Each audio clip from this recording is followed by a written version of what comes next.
साधु अब खुद को रोक नहीं पा रहा था। उसका मन अशांत हो गया और उसकी सांसें तेज होने लगीं।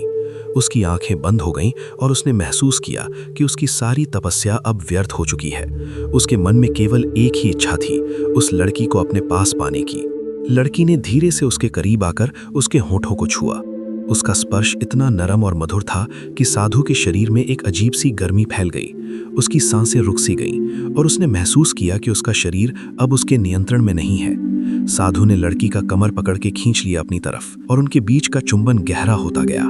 लड़की की सांसें तेज हो गईं और साधु के हाथ उसकी पीठ पर सहजता से फिसलने लगे। उनके बीच का चुंबन अब और भी उत्साहपूर्ण हो गया। उनके शरीर एक दूसरे के करीब आते गए और उनके बीच का तनाव बढ़ता गया।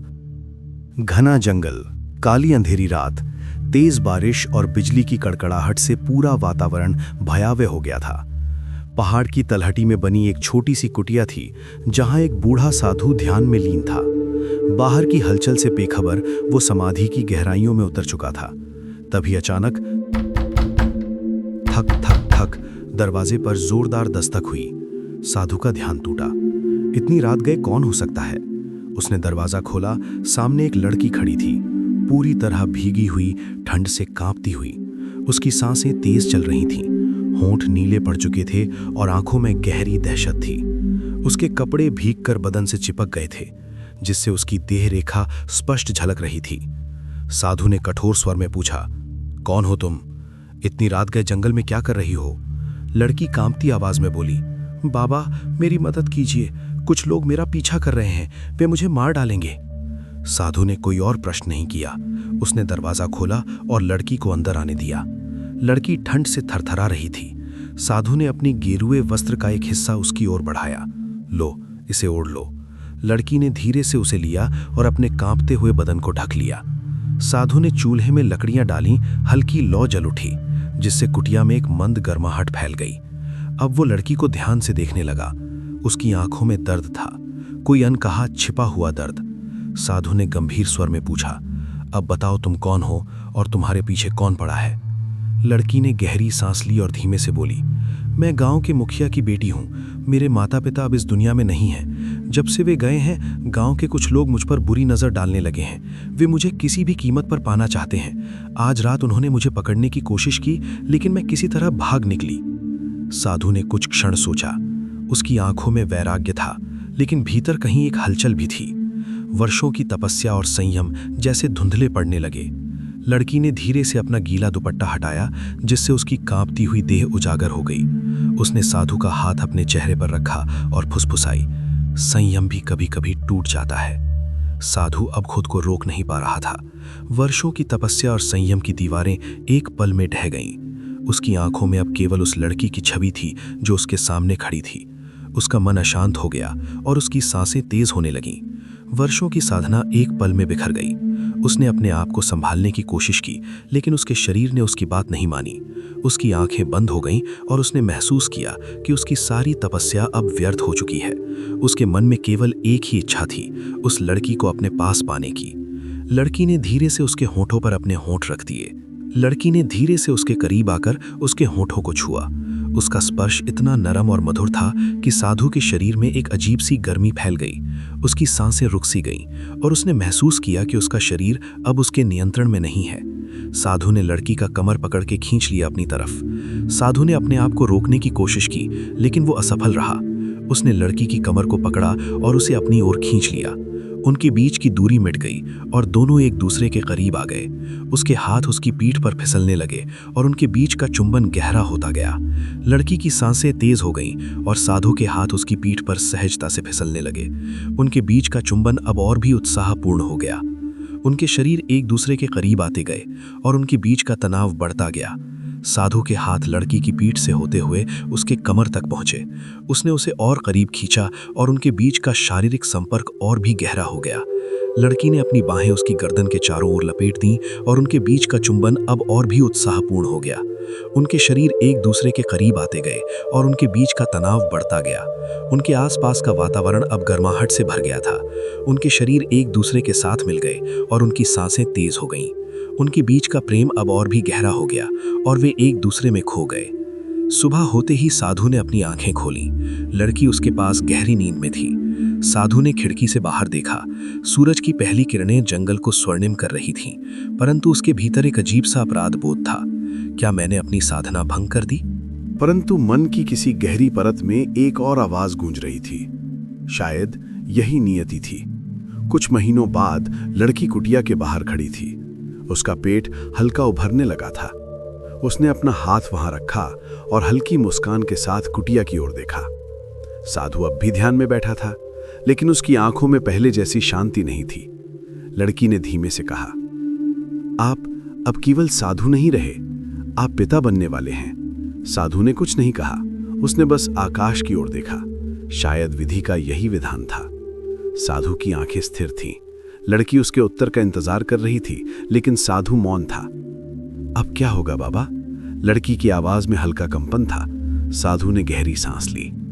वर्षों की तपस्या, संयम और वैराग्य अब एक नए मोड़ पर खड़े थे। वो एक नया दायित्व स्वीकार करने को तैयार नहीं था, लेकिन भाग भी नहीं सकता था। तुम्हें यहां से जाना होगा, साधु ने ठंडी आवाज में कहा। लड़की चौंक गई। जाना होगा? पर मैं अकेली कहां जाऊंगी? साधु कुछ पल चुप रहा, फिर बोला, यह स्थान तुम्हारे लिए सुरक्षित नहीं है। जो लोग तुम्हारा पीछा कर रहे थे वे अब भी तुम्हें खोज रहे होंगे। और उसने एक गहरी सांस ली। मैं तुम्हारी रक्षा हमेशा नहीं कर पाऊंगा। लड़की की आंखों में आंसू आ गए। पर आप मेरे बच्चे के पिता हैं। साधु ने उसकी बात पर कोई प्रतिक्रिया नहीं दी। वो उठा और बाहर देखने लगा। जंगल अब शांत था, लेकिन उसके भीतर एक अज्ञात भय था। मैं तुम्हें एक जगह छोड़ सकता हूं, साधु ने कहा। वहां तुम सुरक्षित रहोगी। लड़की ने धीरे से सिर झुका लिया। अगली सुबह सूरज उगते ही साधु और लड़की जंगल के रास्ते चल पड़े। घना जंगल, हर दिशा में ऊंचे पेड़ और बीच में एक पगडंडी। लड़की धीरे धीरे चल रही थी, एक हाथ से अपना पेट थामे। हम कहाँ जा रही है? उसने पूछा। पहाड़ के उस पार एक आश्रम है, वहां तुम्हें शरण मिल सकती है। लड़की चुप रही।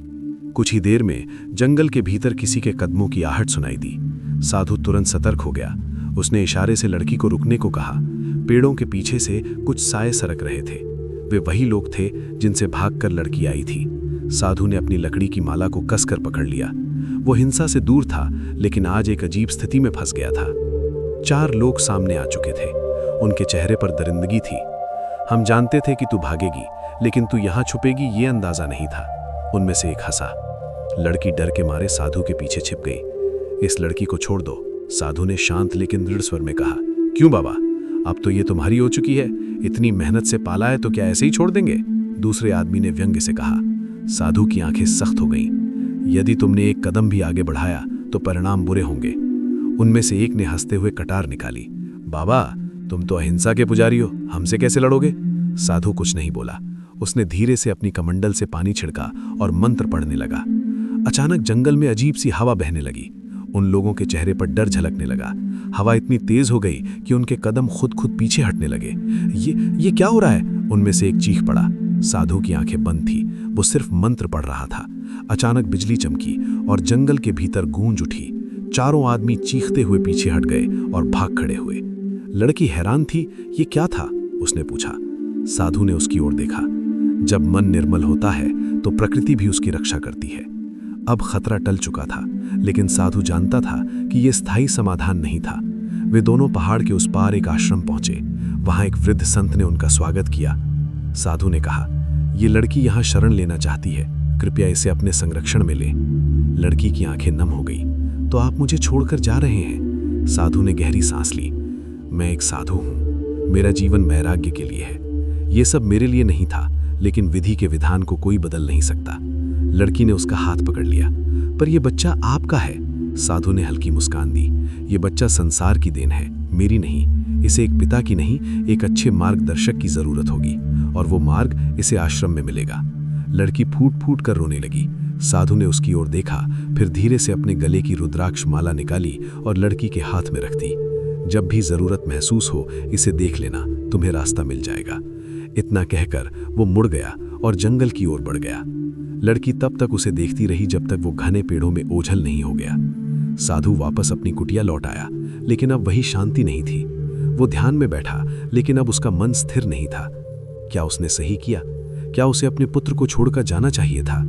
कुछ वर्षों बाद आश्रम में एक बच्चा खेल रहा था। उसकी आंखें साधु जैसी थीं, गहरी और रहस्यमयी। लड़की ने बच्चे के सिर पर हाथ फेरा और आसमान की ओर देखा। क्या एक दिन वो लौटेगा? कोई उत्तर नहीं आया। कहीं दूर जंगल के भीतर एक साधु ध्यान मग्न था। उसकी आंखें बंद थीं, लेकिन उसके भीतर कहीं एक कोमल भावना अब भी जीवित थी। शायद यही विधि का विधान था। क्या आपको हमारी कहानी पसंद आई? तो नीचे कमेंट में जरूर बताइए। आपकी राय हमारे लिए किसी जादू से कम नहीं। ऐसी ही रोमांचक, दिल छू लेने वाली कहानियां सुनने के लिए हमारे चैनल को सब्सक्राइब करें, लाइक करें और अपने दोस्तों के साथ शेयर करना बिल्कुल ना भूलें। अगली कहानी में फिर मिलेंगे। तब तक अपनी कल्पनाओं को उड़ान दीजिए और अपना ख्याल रखिए।